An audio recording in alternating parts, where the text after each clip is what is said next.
Hello, friends, and welcome back to Stories About Entitled People. Today we have a brand new set of great stories for you to enjoy. Sit comfortably. Here we go. Top manager tried to flip me. I got her fired 2 times. Some background. I'm from Russia, living in the second biggest city in our country, and a decent student in university, second year. This information will be useful later on. So the story begins at the time when I was only in school last year. Here we don't have high school or middle school, we just have 11 years of education and then uni. That was 2 months before my exam for applying to uni. I was in search for a job and wanted to have my own apartment because I was living this entire time with my grandparents and didn't want them to lug me on their back any longer. That took a while, but I found a job that was paying a decent amount of money for a part-time job. I was only 17 and could not afford to work full-time. It was a job at a call center. And boy, oh boy, that was bullcrap. Here comes the object of our story. Let's call her M, short for Mary. And boy, oh boy, M hated me. She was my top manager. I was just manager that was taking call or calling people to give them our bullcrap product, literally for free, of course. And M was the woman that should take 10 another employees and stack them together in one group. For a month and a half, it was okay. Even gave me her working phone because there wasn't enough phone for everybody in her group. I thought that was okay and did nothing about it. I was doing fine. I had 11 clients that actually bought our product and I was really happy. Then the storm came. At one day, I was called by my boss and said that if I do not have any clients until end of the month, I will get fired. I said to him that I already had 11 clients in 1 month and that I thought that would be enough for starter. He said that it had been already a month and that he don't want to hear that bullcrap and that I should take the situation in my hands like a big boy and deal with it. I was on fire. I didn't understand how this happened. Then like a spark, I got it. That BM, something was off, and I asked my friend to play role in my plan. I wasn't sure that M did something to me, so I wanted to be sure. Plan was easy. I call my friend. He pretends to be customer. I then take record for everything and look at how this unfolds. Of course, this B was effing me up. As it unfolded, there was well enough phones for everybody. What I didn't know, that every phone had ID of worker in it, so every call I gave and every client I had was on her account. How I wasn't fired yet, you ask? Easy. She was doing some call from phone with my ID every day.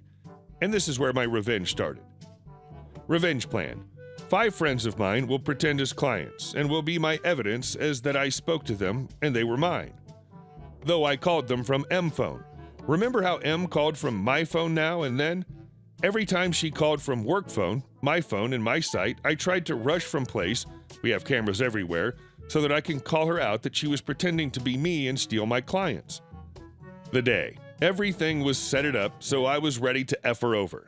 2 videotapes with security camera tapes and 15 papers with my client calls in text was on our boss's table. M's face was such a shade of red when I was asked in boss cabinet that I assumed that she was a red giant star. She fumed, but good old boss said her exact same thing that I heard from him. He's not taking her bullcrap. She was fired, but promised me that one day she will F me and hard.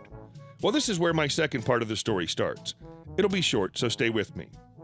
I lasted on this job for 2 more months and got a better job full-time because I already turned 18, already in university, but for my shame through my parents' grandmother teaching there, though I trying to be my best a good student. One day I walked into office of my grandmom, she's also a big deal in our uni, and who do you think I see working on my grandma as her phone assistant? Right, good old BM. Her look was like, oh yes, I found a way to F you over. But little did she know that I was the grandkid of her boss, and when I kissed my grandma on the cheek, her face said everything for her. Next day, she got fired. There was no plan though, I just told my grandma my story with her, and to this day, I don't feel guilty for that. And our next story. Lightning strikes. This occurred in an auto body / mechanic / towing shop. Owner got a call about a tractor-trailer combo that tried to turn around in a schoolyard and busted the trailer hitch.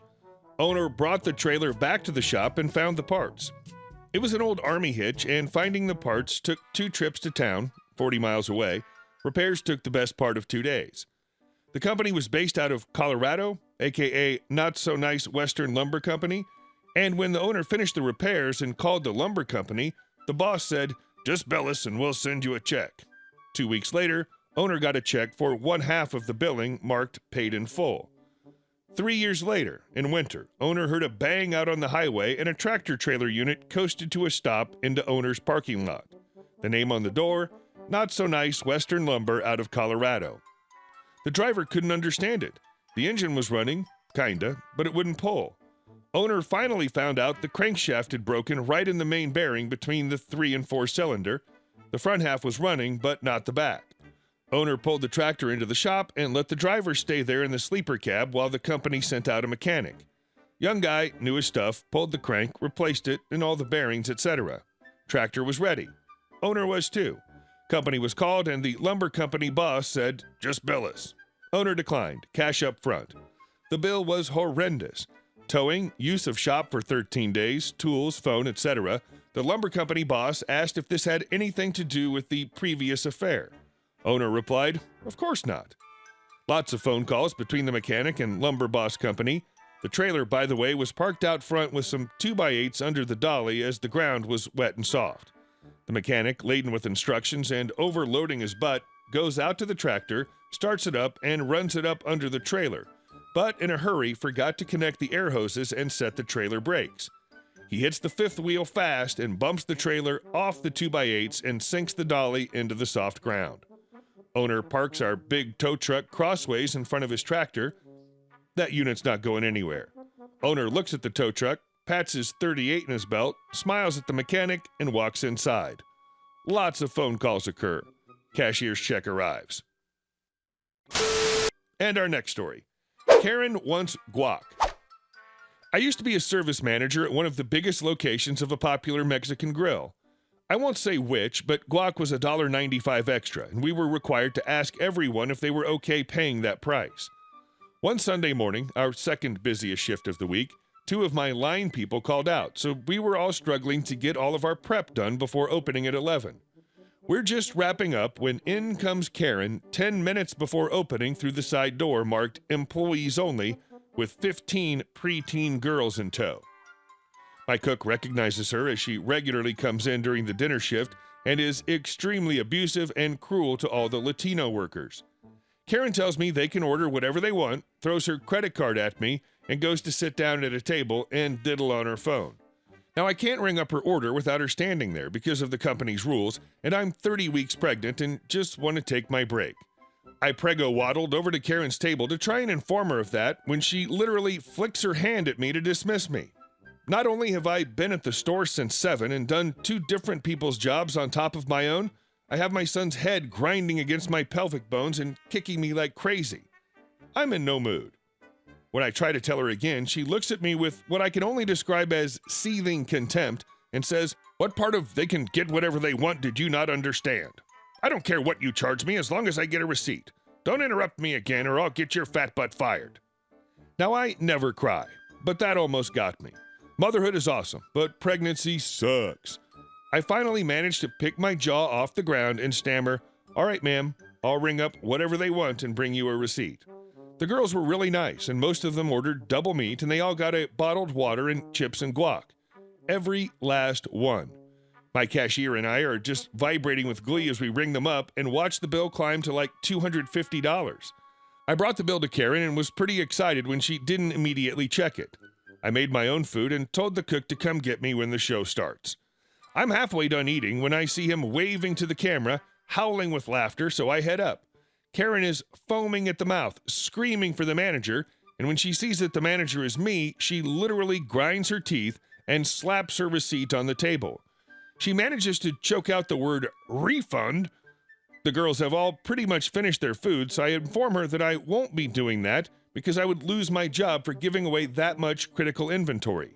Meat, guac, cheese, for free.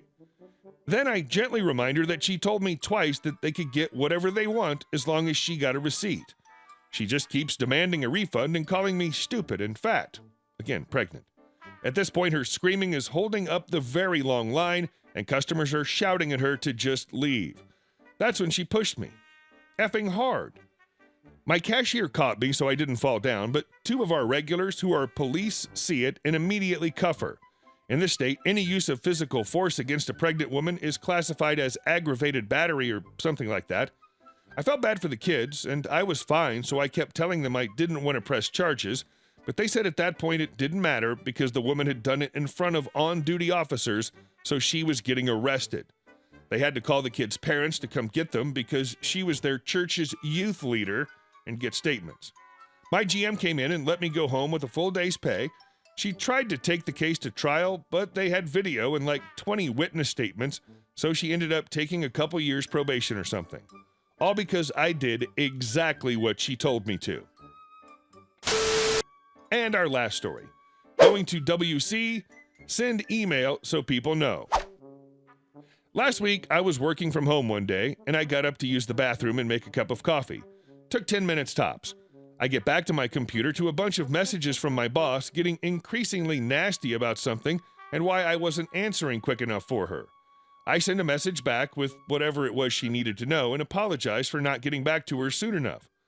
When she finally answered me, about half an hour later, she said if I'm not going to be at my computer for any amount of time, I need to send an email to everyone in my office, including high-level executives, that said I'll be unavailable for X amount of time and why. So that's what I've been doing. My normal phrasing for the message is, "Hi, I'll be unavailable from this time to this time as I'm going to use the bathroom / make some coffee, etc." Every single person in my office has told me it's fine and I don't need to tell them when I'm going to be gone for a few minutes, where I then forward them the original exchange between me and my boss and apologize but say this is what my direct report has told me to do. And this is the result if I don't. They all hate her as much as I do now. Hey guys, thank you all for watching the video, and I'll see you in the next one.